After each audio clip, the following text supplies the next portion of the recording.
안녕하세요. 그날의 이야기 시작하겠습니다. 저는 한미자라고 합니다. 올해 72입니다. 새벽 5시면 어김없이 눈이 떠집니다. 알람이 필요 없습니다. 50년을 이 시간에 일어났으니 몸이 시계보다 정확합니다. 이불을 걷고 일어나 낡은 가디건을 걸치면 부엌에서 들려오는 냉장고 소리가 저를 반깁니다. 집안 식구들은 모두 잠들어 있습니다. 이 시간만큼은 온전히 제 것입니다. 부산 부평동 시장 골목 어귀, 우리 가게 미잔의 분식은 아침 7시에 문을 엽니다. 하지만 그 2시간 전부터 준비는 시작됩니다. 어묵을 썰고 튀김옷을 만들고 육수를 끓입니다. 기름 냄새가 옷에 배고 뜨거운 김이 안경알을 뿌옇게 만들어도 손은 멈추지 않습니다. 엄마, 오늘 김밥 몇 줄 만들어 놨어요? 아침 8시쯤 되면 딸아이 지연이가 내려옵니다. 인사는 없습니다. 그저 냉장고 문을 열어 김밥 개수를 확인할 뿐입니다. 오늘 매출이 얼마나 나올지 그것만 중요합니다. 20줄 만들었어. 점심때 모자라면 더 만들고. 에이, 그럼 부족하잖아요. 요즘 점심시간엔 30줄도 모자란다니까. 엄마가 손이 느려져서 그래요. 지연이는 한숨을 쉬며 앞치마를 두르고 가게로 나갑니다. 사위 태훈이는 조금 늦게 일어나 씻고 나와 커피를 마십니다. 제가 끓여놓은 육수 냄새에 코를 찌푸리면서도 한마디 인사는 없습니다. 장모님, 오늘 배달 주문 많이 받으셔야 해요. 요즘 매출이 좀 떨어졌거든요. 고맙다는 말은 한 번도 들어본 적이 없습니다. 그저 더 많이, 더 빨리, 더 열심히 일하라는 말뿐입니다. 손자 민재는 학교 가기 전에 할머니 가게에 들러 떡볶이를 먹곤 했습니다. 제가 가장 좋아하는 시간이었습니다.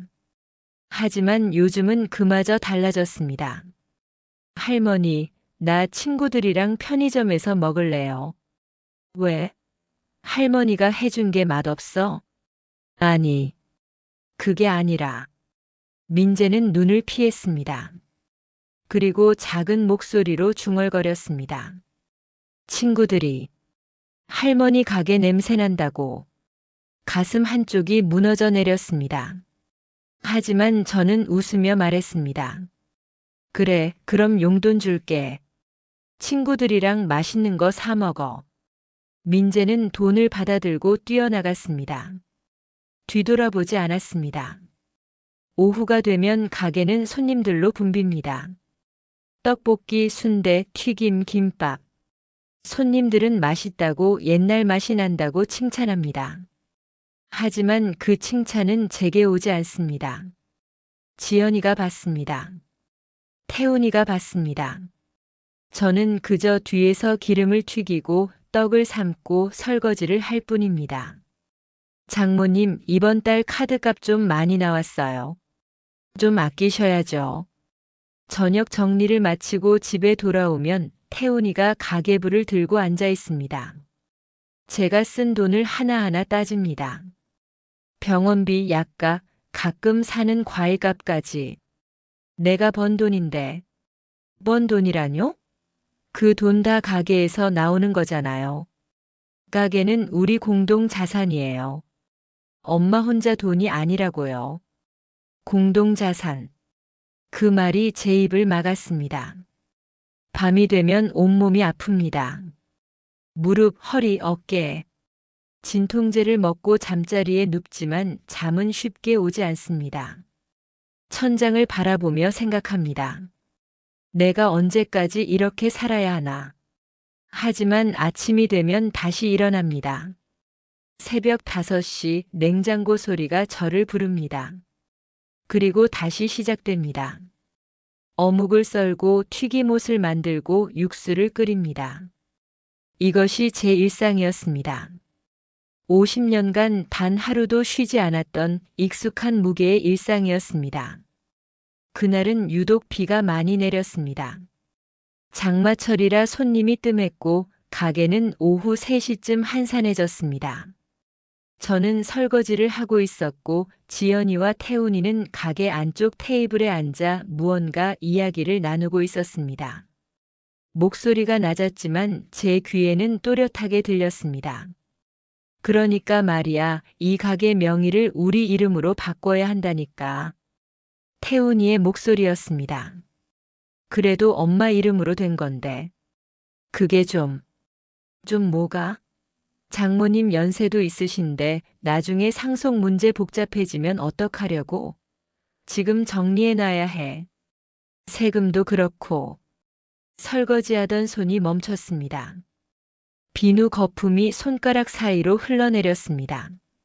엄마한테 먼저 말씀드려야지. 말씀드리면 뭐해? 어차피 우리가 운영하는 거 장모님도 아시잖아. 형식적인 거야, 형식적인 거. 형식적인 것. 50년을 하루같이 지켜온 이 가게가 제 이름. 석자가 새겨진 간판이 그들에게는 형식적인 것이었습니다. 엄마, 거기 서서 뭐해요? 설거지 다 했으면 김밥 좀 더 싸놔요.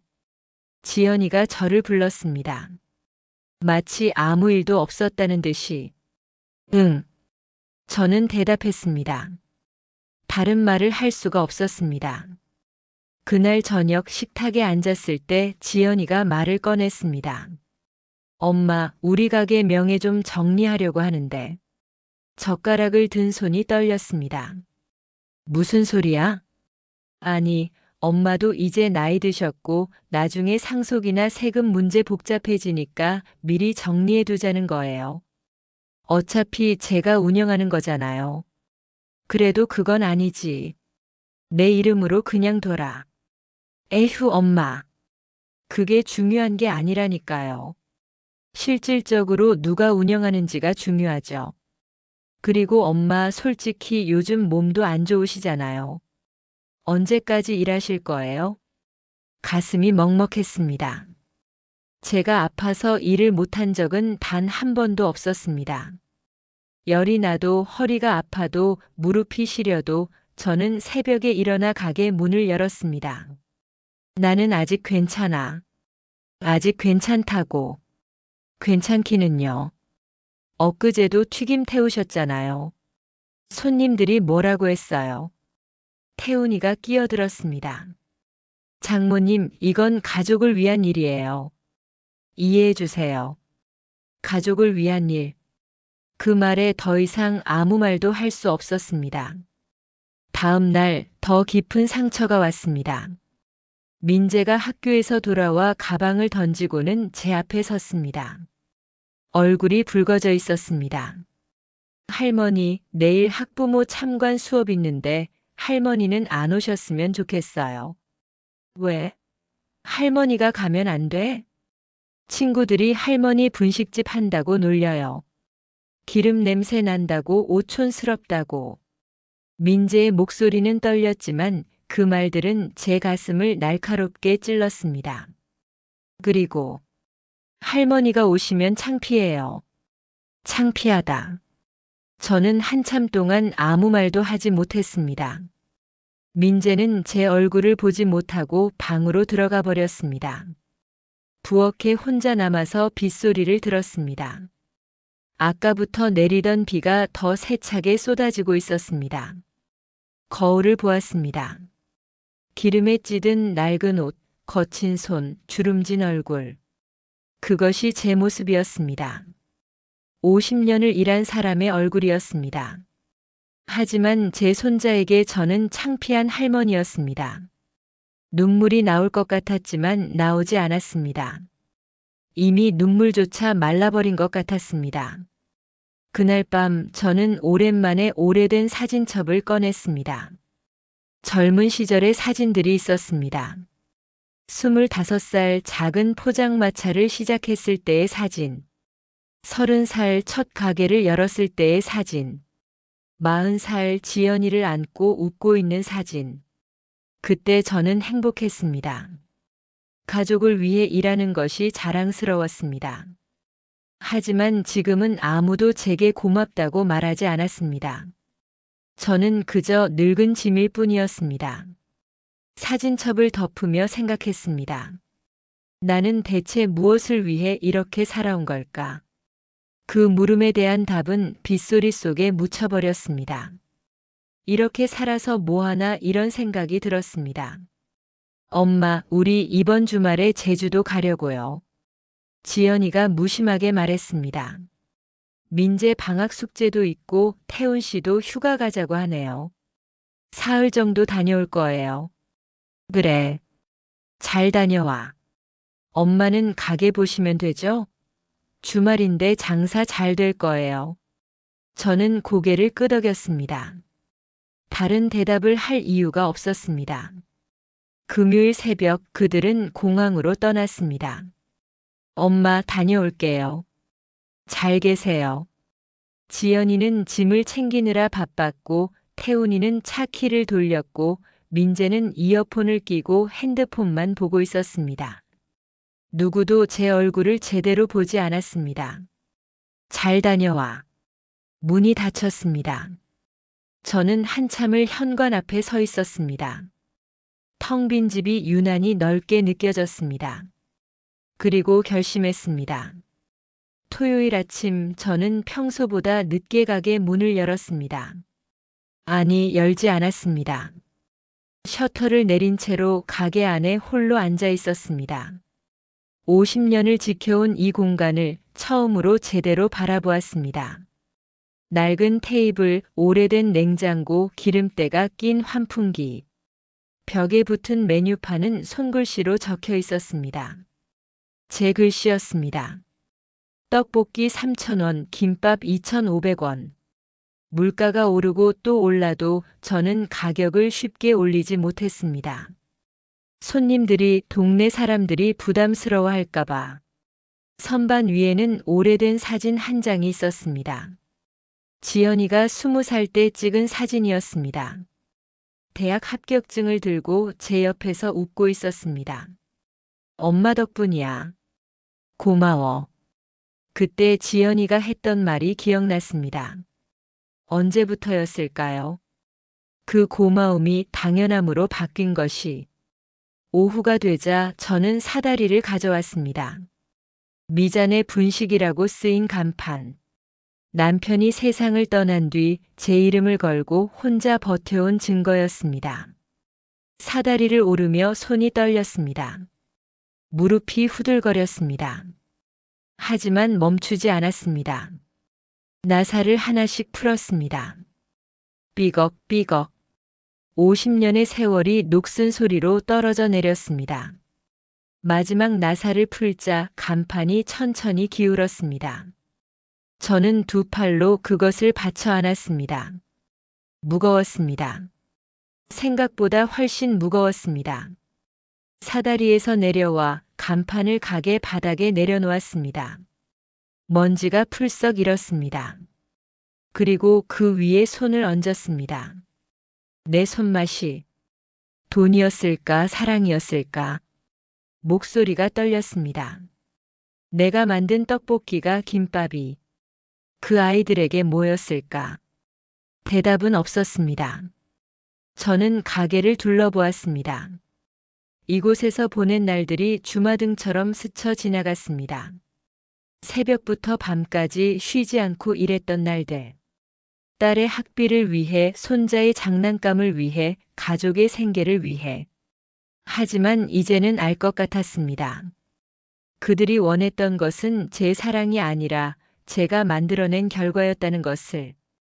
저는 천천히 가게 문을 닫았습니다. 냉장고 플러그를 뽑고 가스 밸브를 잠그고 마지막으로 한 번 더 둘러보았습니다. 휴대폰에는 지연이에게서 온 메시지가 있었습니다. 엄마, 제주도 날씨 좋아요. 잘 계시죠? 저는 답장을 보냈습니다. 응. 엄마도 잘 있어. 걱정 마. 그리고 한 통의 메시지를 더 남겼습니다. 미안하지만 엄마는 이제 내 인생을 살아보려고 해. 일요일 새벽 저는 작은 가방 하나를 챙겼습니다. 옷 몇 벌, 통장, 그리고 낡은 사진첩 한 권. 거실 탁자 위에는 편지 한 장을 남겼습니다. 지연아, 엄마는 너를 사랑했단다. 지금도 사랑해. 하지만 이제는 나 자신도 사랑해보고 싶구나. 가게는 내가 원하는 대로 해. 명의도 뭐든지. 엄마는 조금만 잠깐만 쉬고 올게. 미안하고 고맙다. 새벽 기차를 탔습니다. 창밖으로 부산의 불빛이 멀어졌습니다. 50년을 살았던 그곳이 점점 작아졌습니다. 이상하게도 눈물이 나지 않았습니다. 대신 가슴 한쪽이 조금 가벼워진 것 같았습니다. 기차는 동쪽으로 바다가 있는 곳으로 달려갔습니다. 저는 창밖을 바라보며 처음으로 생각했습니다. 이제 내 인생은 어떤 맛일까? 그 답을 찾으러 저는 떠났습니다. 강릉에 도착한 것은 오후 3시쯤이었습니다. 역에서 나오자 바닷바람이 얼굴을 스쳤습니다. 짠 내음이 났습니다. 부산의 바다와는 다른 낯설지만 포근한 냄새였습니다. 저는 미리 알아둔 부동산으로 향했습니다. 작은 골목 안쪽 바다가 보이는 허름한 건물이 하나 있었습니다. 1층은 오래전 작은 식당이었다가 문을 닫은 곳이라고 했습니다. 여기 괜찮을 것 같네요. 할머니, 여기 오래됐어요. 수리해야 할 곳도 많고요. 부동산 사장님이 걱정스러운 얼굴로 말했습니다. 괜찮아요. 저도 오래됐으니까 잘 맞을 것 같아요. 저는 웃으며 계약서에 도장을 찍었습니다. 첫 며칠은 청소와 정리로 보냈습니다. 먼지를 닦고 창문을 닦고 바닥을 닦았습니다. 누군가 시켜서 하는 일이 아니고 누군가를 위해서 하는 일도 아니었습니다. 오직 저를 위한 일이었습니다. 이상하게도 힘이 들지도 않고 오히려 마음이 편안했습니다. 창문을 열자 바닷바람이 들어와 커튼이 흔들렸습니다. 저는 한참을 그 바람을 맞으며 서 있었습니다. 50년 만에 처음으로 시간이 제 것처럼 느껴졌습니다. 일주일쯤 지났을 때 간판을 주문했습니다. 노을밥상. 해질녘 바다를 바라보다 문득 떠오른 이름이었습니다. 노을처럼 따뜻하고 조용하지만 아름다운 식당을 만들고 싶었습니다. 간판이 도착한 날 저는 혼자서 그것을 달았습니다. 무릎이 아팠지만 사다리를 올랐습니다.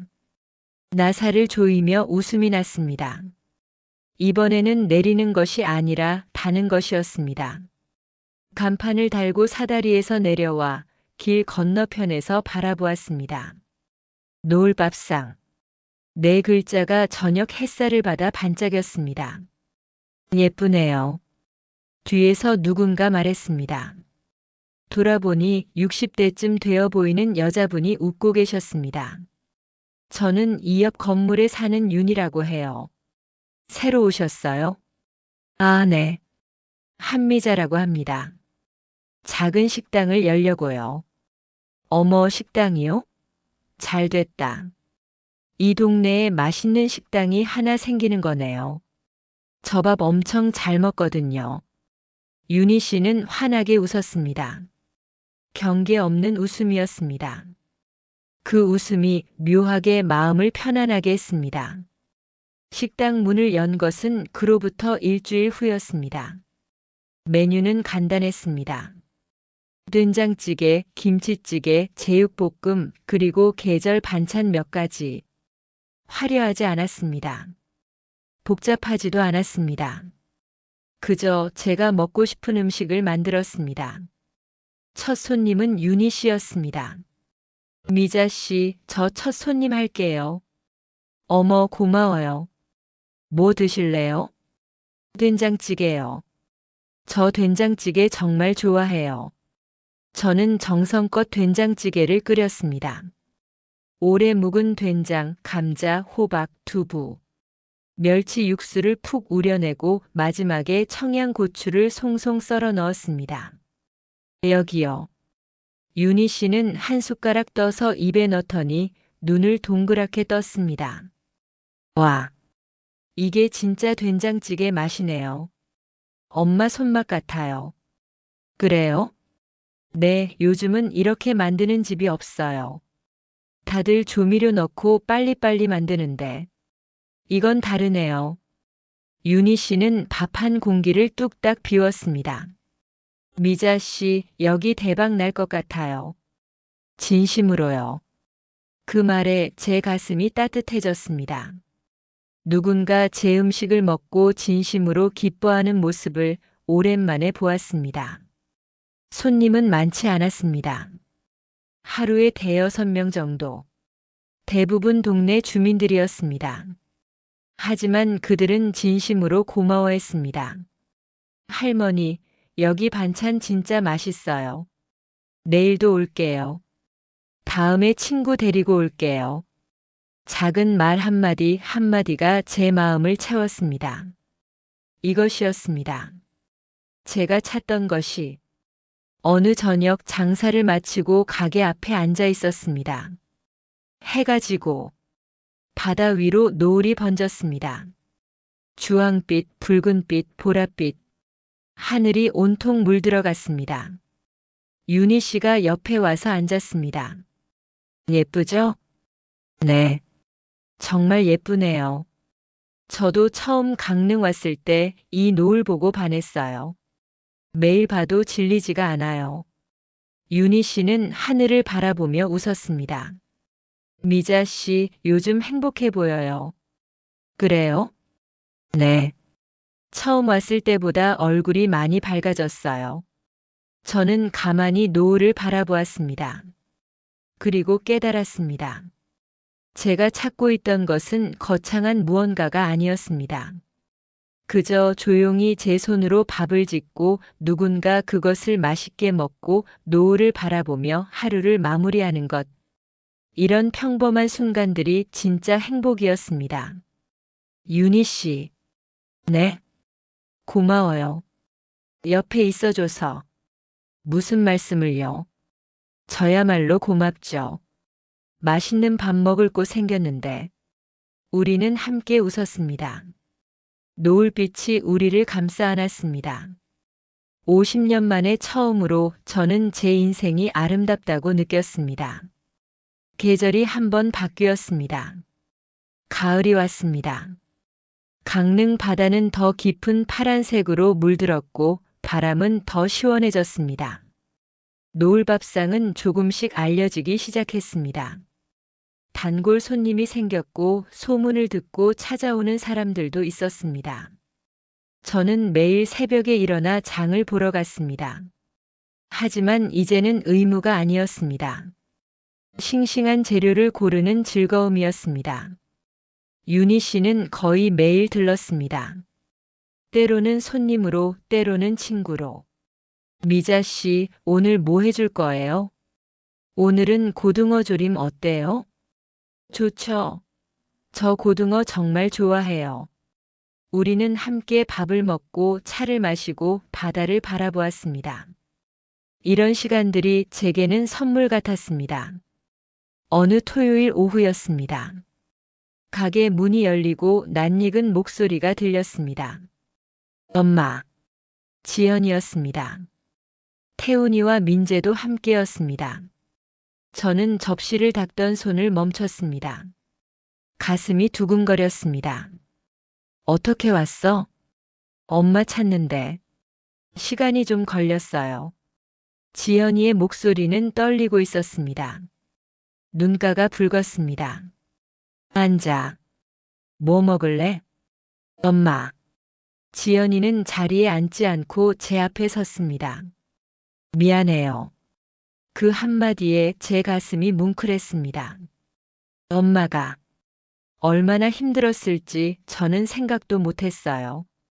그저 당연하게만 생각했어요. 태훈이도 고개를 숙였습니다. 장모님 죄송합니다. 제가 너무 계산적으로만 생각했습니다. 민재는 제 앞에 와서 섰습니다. 할머니, 미안해요. 내가 창피하다고 했던 거 민재의 눈에서 눈물이 떨어졌습니다. 이제 알아요. 할머니가 얼마나 열심히 일하셨는지, 할머니 손맛이 얼마나 특별한지. 저는 민재의 머리를 쓰다듬었습니다. 괜찮아, 민재야. 다시 부산으로 안 가실 거예요?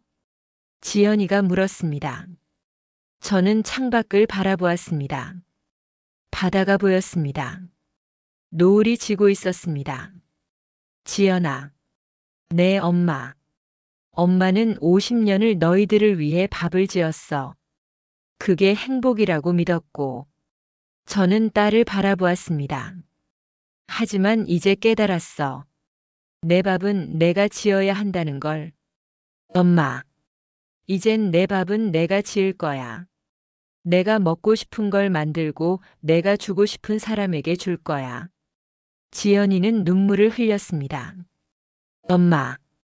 저희가 너무 이기적이었어요. 아니야. 너희가 나쁜 건 아니야. 그저 엄마가 스스로를 너무 오래 잊고 살았던 거지. 저는 웃었습니다. 이제 엄마는 괜찮아. 행복해. 저는 그들을 위해 밥상을 차렸습니다. 된장찌개, 고등어 조림, 나물 몇 가지. 정성스럽게 하지만 의무가 아닌 마음으로. 그들은 조용히 밥을 먹었습니다. 맛있어요, 엄마. 할머니 음식이 제일 맛있어요. 저는 그들을 바라보며 웃었습니다. 사랑은 여전했습니다. 하지만 이제는 저도 그 사랑 안에 있었습니다. 저녁이 되자 지연이 일행은 돌아갈 준비를 했습니다. 엄마 자주 올게요. 그래. 올 때는 미리 연락해. 엄마가 맛있는 거 해줄게. 네. 사랑해요, 엄마. 나도 사랑해. 그들이 떠난 뒤 저는 윤희 씨와 함께 바닷가로 나갔습니다. 노을이 지고 있었습니다. 하늘이 온통 붉게 물들어 있었습니다. 미자 씨 괜찮아요? 네. 괜찮아요. 저는 바다를 바라보았습니다. 파도가 밀려왔다가 다시 물러갔습니다. 오고 가는 것이 자연스러운 것처럼 사람의 마음도 그런 것이라고 생각했습니다. 윤희 씨. 네. 이제야 내 삶의 맛을 알 것 같아요. 어떤 맛인데요? 저는 웃었습니다.